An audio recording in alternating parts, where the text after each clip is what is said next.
Oh, hi everybody. Um, my name is Matt Schiemann. I work at the Moraine Center for Clay here in St. Petersburg, Florida. Normally I would be doing this there, but because coronavirus and all that, I am here in my very warm, sweaty garage doing the this cast. So, but it's all good. I'm healthy. I'm happy. Hopefully you all are too. Um, what we're going to be doing is talking about pulling handles off of a mug. So I'm going to show some examples. I'm going to show how I pull the handle directly off the mug. And then I also want to show a demonstration on throwing pitchers and how to pull a spout. So this is all about pulling, I guess, today. So here's one of my pitchers. So we're going to be talking about how to get this kind of elevated spout look to it by just pulling the piece up from there. If you guys have any questions, please just fire them away on here. I'll try to answer as many as I can. I believe there's like a 20-second delay between what you type and then what I see. So if it takes me a little bit or if I miss it, please just keep repeating until I finally hit that question. So I brought some cups out of my collection to maybe start talking about that first. And I posted a video to the Clay Buddies not too long ago about some mugs that I have. So like this one right here, this is a Jenn Allen mug. This is a mug that has its heavy attachment at the bottom of the piece. It curls up this way and gets attached back here. Super, super comfortable way of making a mug. The way that the handle is up here just kind of drapes over top of your finger. A 2-finger mug. It makes it super, super comfortable for that. I brought a few other pieces too. Like this one by Tim Kowalczyk. You guys probably all know him. He's also making... Oh yeah, my nail polish. Thank you. It's pink. My 3-year-old son was... my wife was decorating her nails and he wanted to do his, and then he asked if I would do mine too. So got some pink nails for you. So Tim Kowalczyk, he's doing handles that are really based more around aesthetic needs than functional needs. Obviously, this cup can be used. There's nothing wrong with it. But he's placing aesthetics higher than he's placing probably the functionality or the comfort or anything like that. And I think that's something that we miss a lot when we're making mugs. We tend to think about the comfort of the mug versus maybe the aesthetic choices that need to be made and all that too. I mean, we got to remember that we are trying to create art here, not just always functional pieces. So we are trying to walk that line between aesthetics and function. Another one that I feel like does that really well is this Chris Pickett mug. And, it's got a hand-built handle that's over here. It looks like it's not going to be comfortable, actually, but it ends up being super, super comfy. I love it.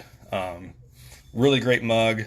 Really good one that really balances the aesthetics as well as the comfort solutions to it all. Yeah, I just think it's great. And then I have two, when I think of handles, these are the two people that really come to mind. Linda Christensen. And it's just a big old fat handle that's on here. This is one of those things that really talks about a handle being attached to a cup. There's so much emphasis on the handle that it's hard to ignore it. So it's just a beautiful, beautiful handle. And then also this Matt Long mug. I think he also makes some of the best handles that are out there. It's got that nice 45-degree angle coming off of the piece, swoops down. It's got a little bit of thickness up here, thickness down here, thinness right in there. I think does just a great job by making these handles. So we'll talk real briefly, I guess not real briefly, we'll talk fairly in depth about how to pull a handle off of a mug. I went ahead and threw this piece out of earthenware. It's a very straightforward, just a cylinder-shaped mug, and I'm going to pull a very simple handle off of it.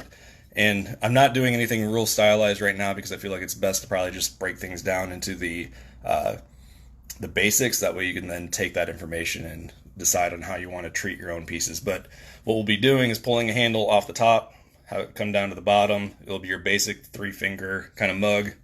So yeah, we'll just go ahead and start.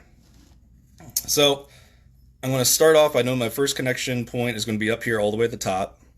So I'm going to go ahead and just scratch that all out right now.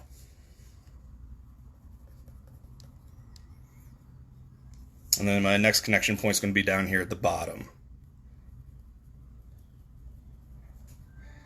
So real basic points that are right there. Thanks. You like the pink nails? They're pretty. So I'm using Earthen Red. This is from High Water Clay. High Water is a distributor that's here close to our area, so we tend to use them a lot for things. And I'm just gonna ripped off a chunk of clay, so it's not anything real big. How are y'all doing?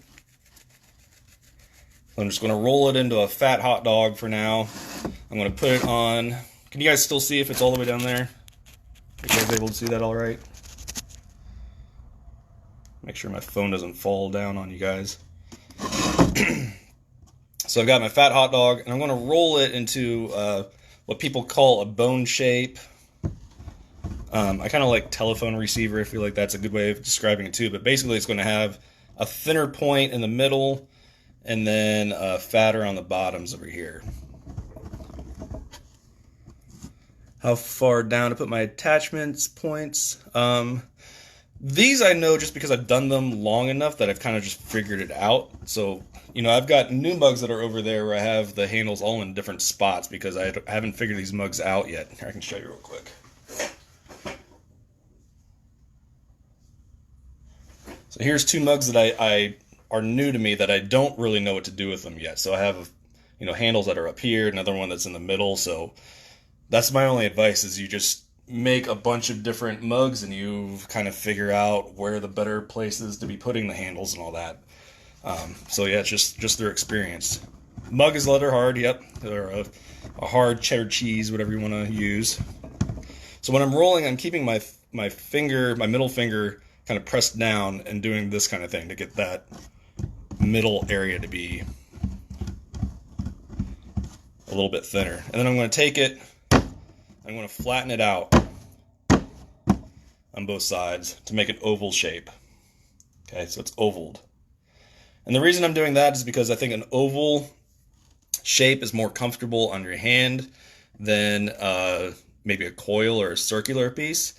If it's circular, you know, if it just has this like this that's going on right now, the very, very bottom point down here, when it rests on your finger, is only going to be one spot. And that's not as comfortable as an oval shape that's going to be covering more bases across your finger. It's almost like think about bed of nails. If you were to lay on a bed of nails, you can do that because you're increasing that surface area across the whole thing.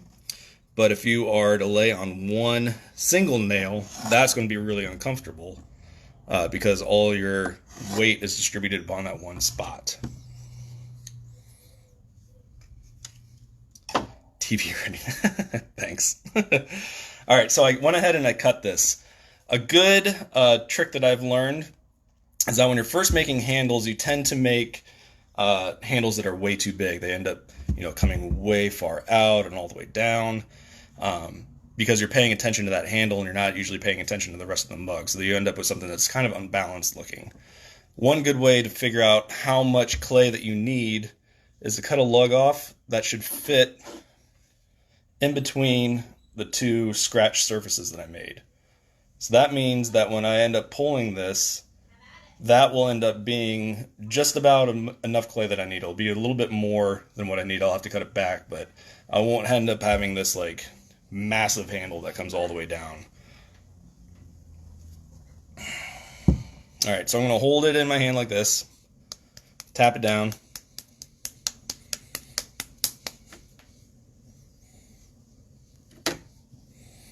And I'm creating a suction area. So basically a concave area so when I stick it onto my pot, it'll create a little bit of suction on there and make it just a little bit easier for me to pull. And then I'm going to take the whole thing and pinch it down.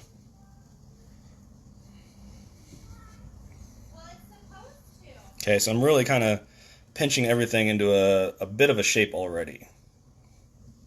Okay, we're going to scratch that up.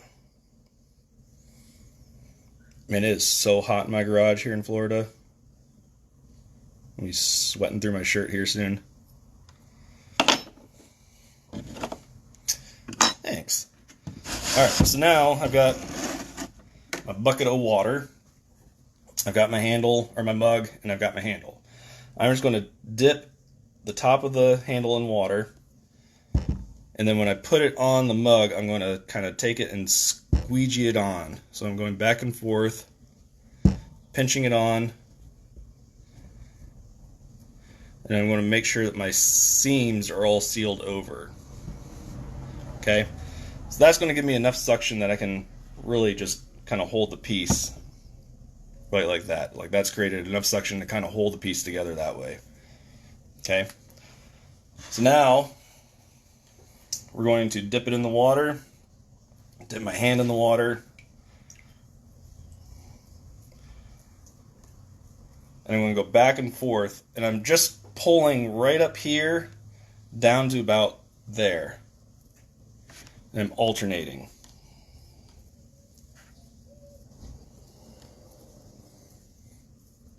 Okay, so you can see the clay like where I'm holding it. So I'm just doing this shape right here, pulling straight down, and I'm backing off pressure as I get down to here. And every now and then alternate sides, so that way you don't end up with a handle that starts to curve. Alright, so let's put this up on this. So you can see I end up with more handle than what I need. That's down there. So I'm going to cut a little bit of this extra off that I don't need.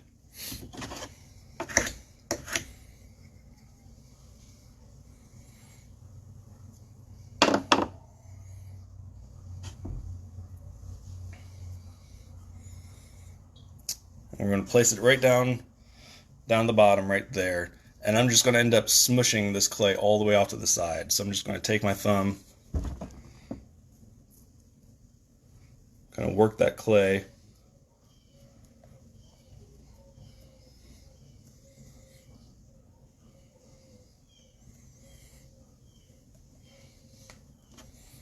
And then blend all that in.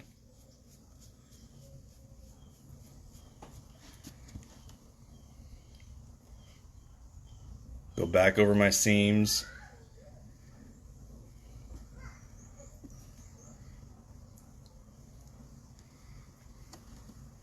And there we go.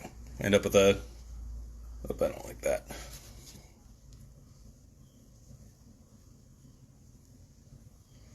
So we end up with a handle that's just pulled and attached. Now I can do two things with this now. I can just leave it the way that it is and not worry about it. You know, it's a fine handle the way that it is already. I like to really emphasize this bottom handle though and add some more mass to it. So I have this mug right here that I've already added a coil into to try to create that difference. So this is porcelain. So you can kind of see it there. This one, no coil. Coil's been added. So I'll go ahead and add a coil to this, just that way you guys can see what that means, what that ends up looking like. I'm going to take just a needle tool, just like this. I'm going to scratch on the cup itself, and then a little bit on the back of the handle. And normally I do this when the handle is set up and is leather hard, but because life has kind of gotten a little weird right now, I don't have an extra one prepared, but that is what that looks like. So right on that inside there. So I'm going to take then, I'm going to take the little bit of the clay that I already cut off, I'm going to roll it into a coil.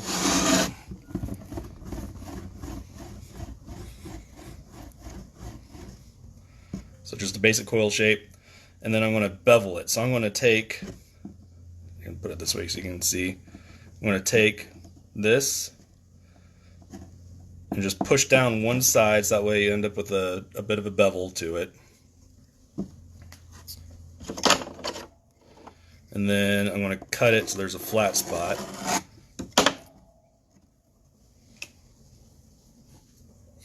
So that part that I just cut down, I'm going to dip it in water. So I just dipped it all in water. And then, see what the best angle for you guys to see is. I'm going to take that, I'm going to stick it on the inside. Sorry for the loud noises there. Stick it on the inside, push it down, across there.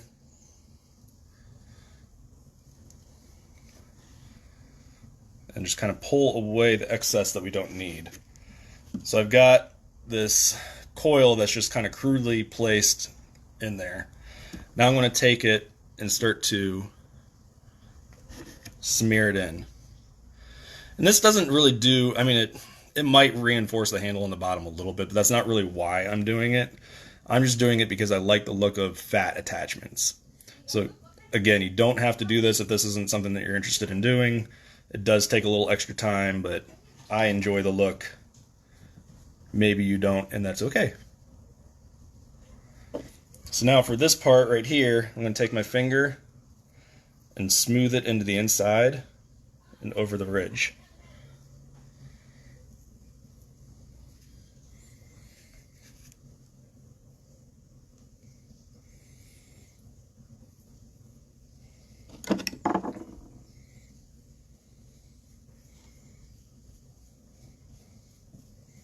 Smooth everything over. Pay attention to my negative space, the space that's happening in here. I want to make sure that that's looking the way that I want it to. And I'll come back to when this is leather hard and start to clean stuff up a little bit more.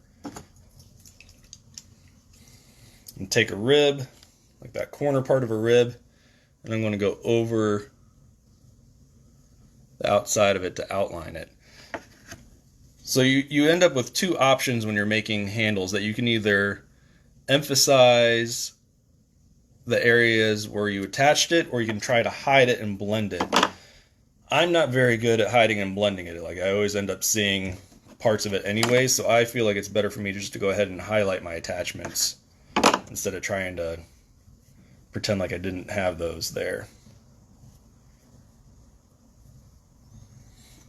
So just like that. So pretty basic handle that you can probably adapt to do whatever you need to do for your own.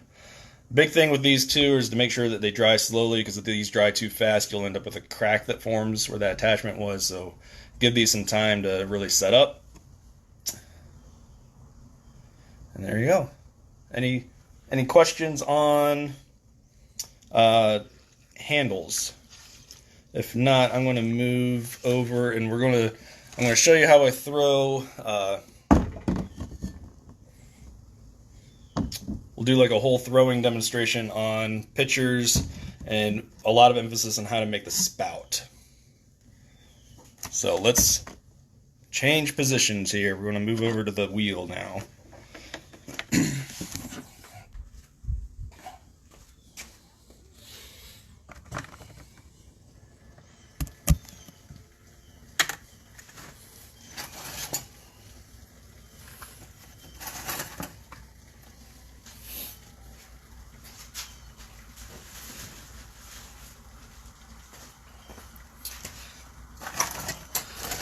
All right.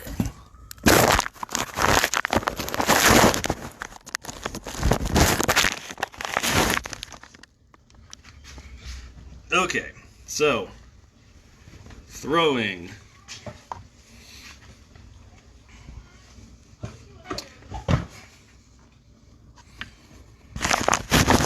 Yeah, you can cover it with plastic, really just about anything. A bed sheet will work. I've got a damp box that I've made that I use all that in there for, so you know, it's really up to you.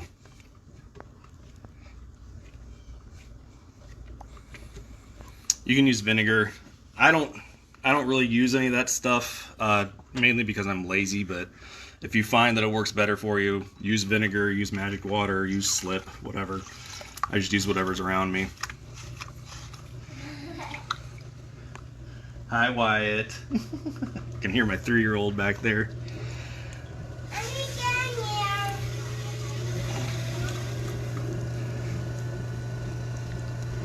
Alright, so I'm using about 3.5 or 4 pounds of clay. Again, this is all earthenware that I'm using right now. I'm in the middle of trying to change up my body of work, so we'll kind of see how this all goes. And whenever I'm throwing with larger amounts of clay, I always cone up. and then come back down. You can see how that starts to spiral. That's like giving your clay just an extra chance to get some wedging done. Get out any inconsistencies. If you end up wedging just on the outside like that, that's really all you end up doing, is only centering the outside. So cone it up at least once or twice to try to get all that clay a little more homogeneous.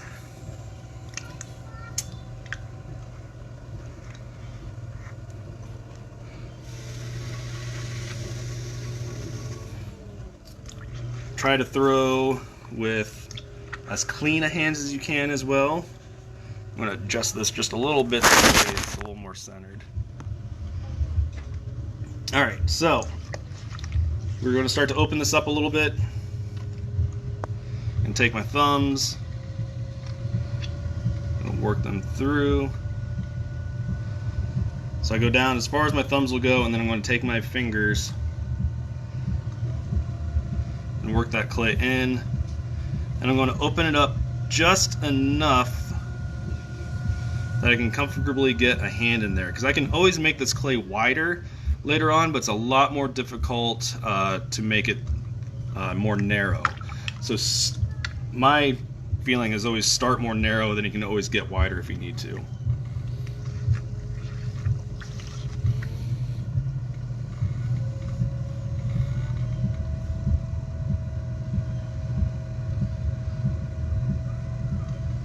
And I am not going to be trimming this piece. So I do all my throwing on the wheel. There'll be no trimming later on or anything like that. So the way that it comes off the wheel is the way that it's going to look when it's all done. Thanks, Karen.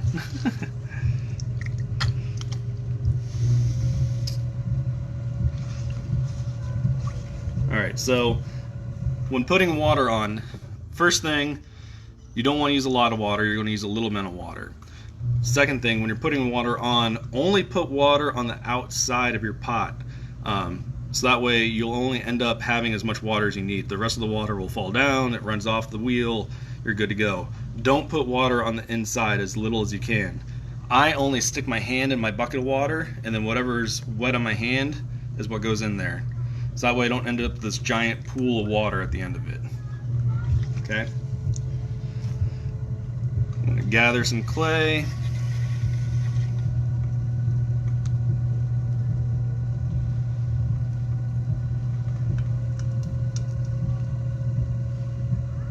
And pull up to there. Alright, so I know that I'm going to be adding a spout to this that I'm going to be pulling, so I want to keep my rim fairly thick on this piece, because I want to have enough clay there at the end that I can lift it up. I also, when I'm throwing, even though I have a sponge in my hand, I'm not using the sponge as a way of keeping the piece lubricated or anything like that. It's just in my hand, mainly as a security blanket. It's just what I've learned to do. But I'm not using it on the clay. I only throw with my fingers touching the clay itself, and I feel like that's, for me, that's the best way of throwing. I don't like having something as a barrier in between the clay and my hands, because then I can't feel what's going on. So I only want to be able to feel the clay.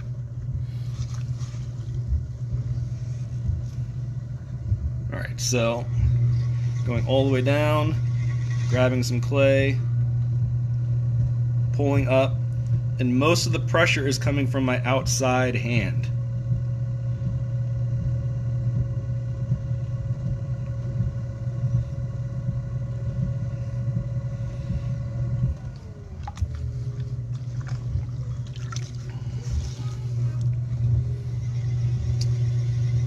I always cut a little groove in there with my thumb. It gives me a good place to start my fingers. I'm going to re-emphasize this top by fattening that up. And I'm going to give one more pull to this. So I've gotten 2 pulls so far. This will be my last pull. Water only on the outside. Dip my hand in my water bucket. Gather some clay.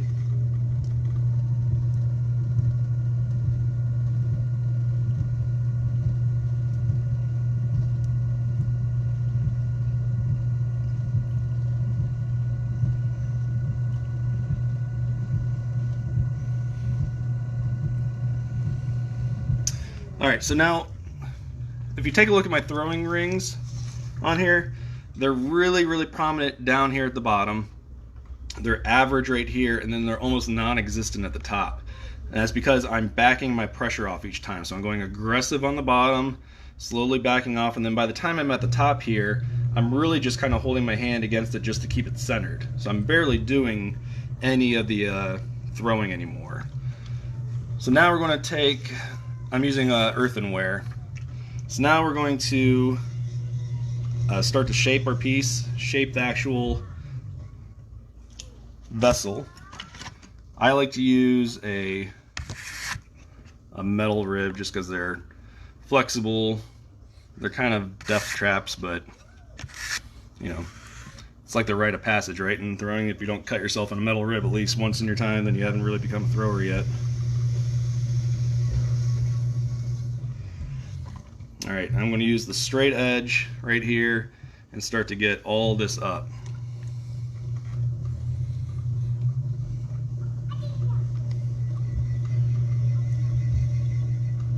So we're going to get, basically all we're trying to do right now is start to get rid of our throwing lines. We're not doing too much shaping. We're just kind of pressing the clay against the rib to clean it up. The next couple pulls will be shaping with the rib.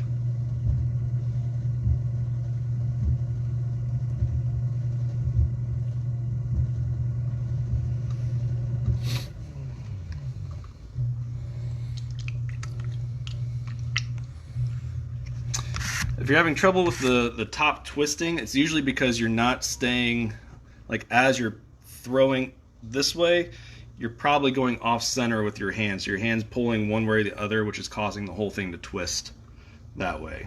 So you want to make sure that your hand on the inside is going straight up and down. Otherwise, you'll get twisting, and I get that a lot. I still have problems with that.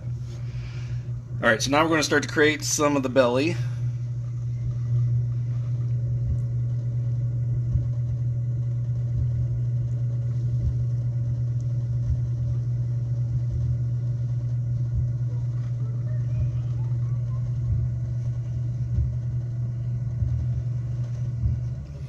And remember, it's just a little bit of time. Clay doesn't like to do anything really, really fast. So a little bit of pressure, a little bit of bellying it out.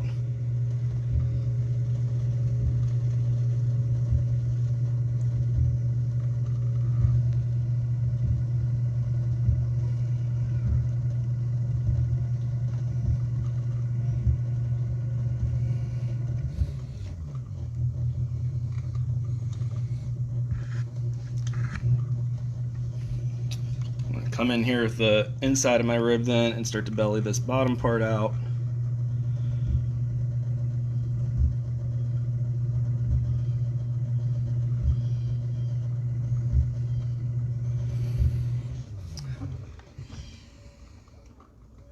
Alright, I'm going to change the position of this just that way you guys can...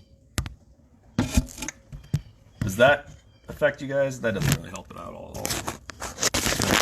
Sorry. Making things weird. We'll keep it the way it was. Sorry about that. I'm going to come back on top. Make sure my rib is still staying straight. And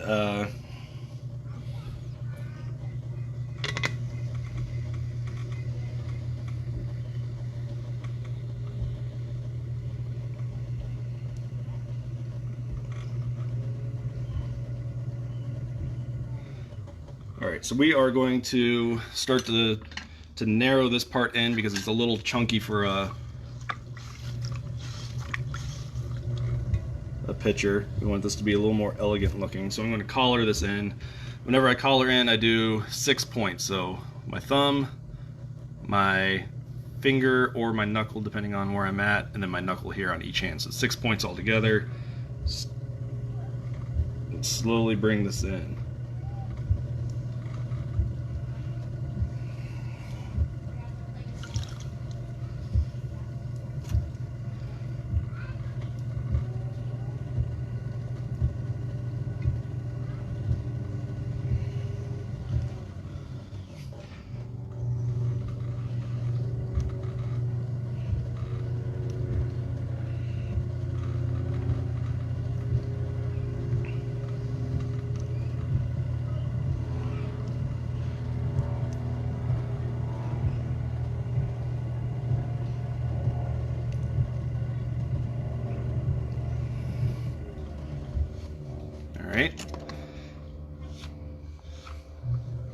Now we're going to slowly bring this in.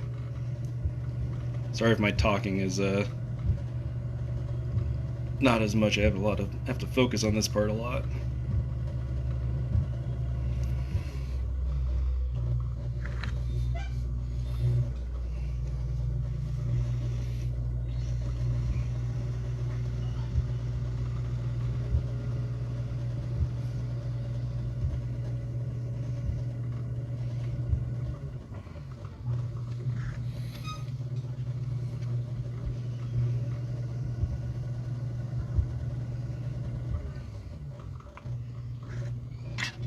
Alright, I'm going to bring this in a little bit more again. It's still a little chunky for my taste.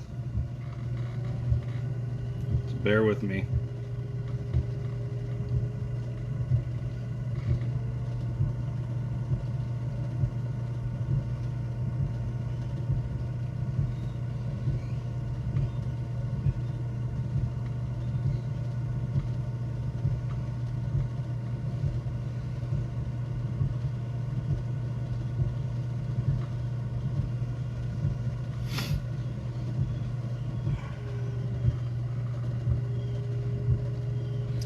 Then you always got to end up rethrowing anything that you collar.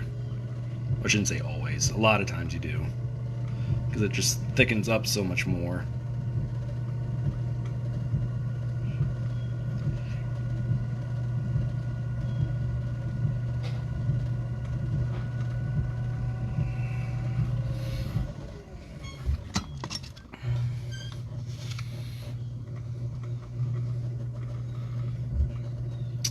Yeah, I'm using the round side now. Whenever I have a curve, if I have a curve, then I usually use the round. If I have a straight side, then I use a straight side.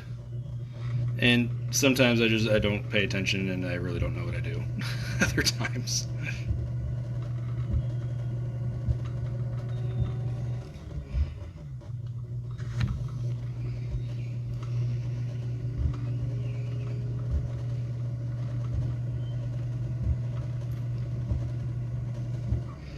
Alright, so we're about where we want the shape to be.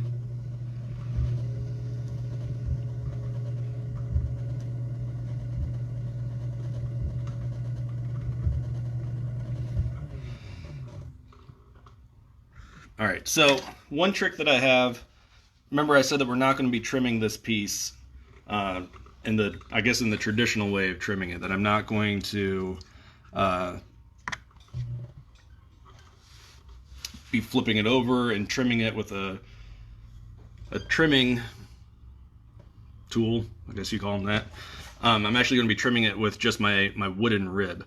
So I have this corner that's right here, and I'm going to be pushing down all this extra clay that's right here with that corner.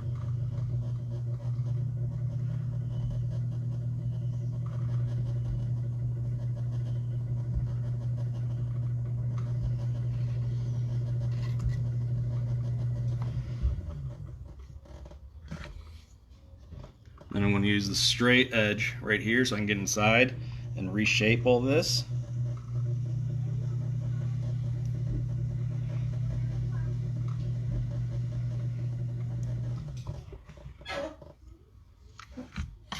And now we're going to cut away the excess that's down here that we don't need.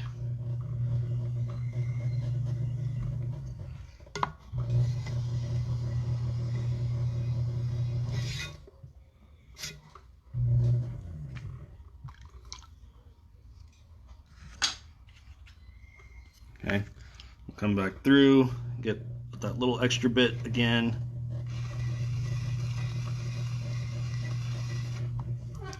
You can see how much that changed that profile just from that.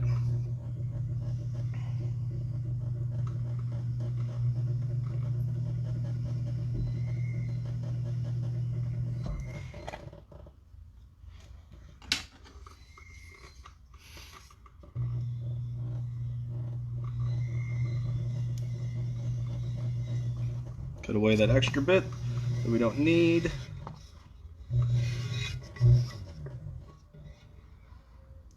And then I'm going to come through and I'm going to take this and just give it an undercut, just to lift it up a little bit.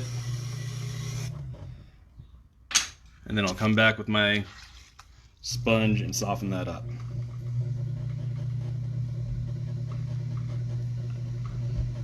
Alright, so we got a pretty basic shape now.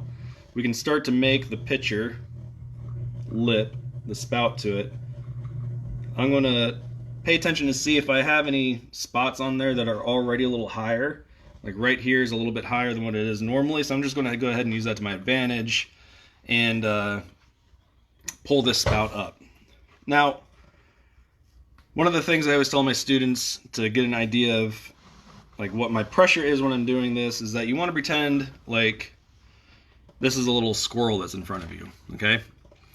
And this squirrel has been looking for its acorns, and it's been really stressed out because winter's coming. It can't figure out where the acorn's at, and it's really, really stressed out right now. So what we're going to be doing is just giving this little old squirrel a little baby back massage. So we're just going to come in right on its shoulders, and we're going to slowly pull this clay up.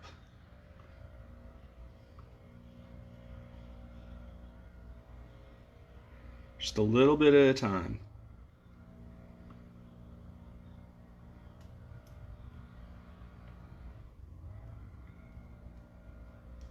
So what I'm doing is I'm going up with my thumbs, up with my fingers, up with my thumbs, up with my fingers.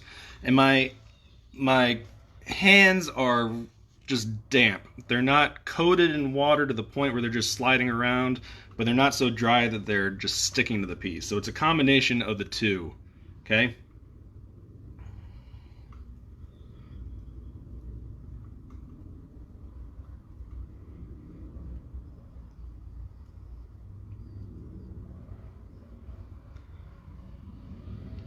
So pulling it up, and you can see like how much I've already started to pull this up, and I'm almost using like half of the amount of my rim that's over here.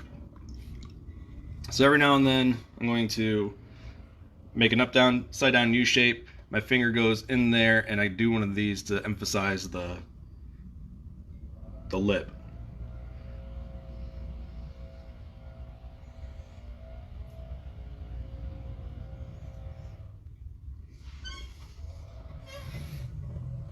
So I'm going to come back again, bring more of this up.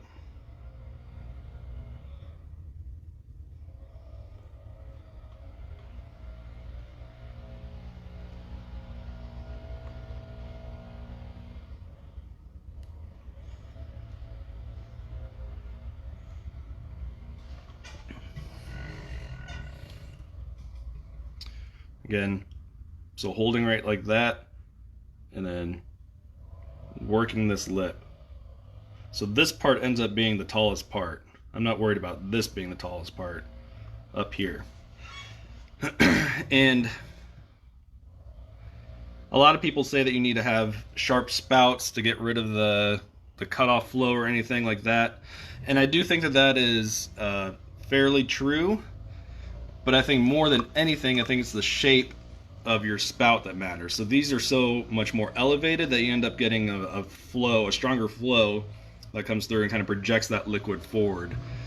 And I also wouldn't worry about it. I mean, if your pitcher has a little dribble, that's not a big deal. That's sexy, right? When you have one drip that comes down, flows over the form.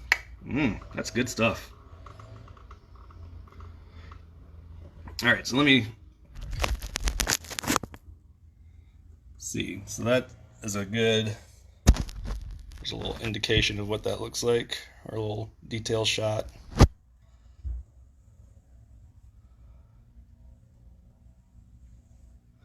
And I'll come back and I'll clean a lot of this stuff. I'll clean a lot of this stuff up when it is leather hard. You know, like, I'm not worried about any of the fingerprints that I'm making right now. I'll worry about those later on.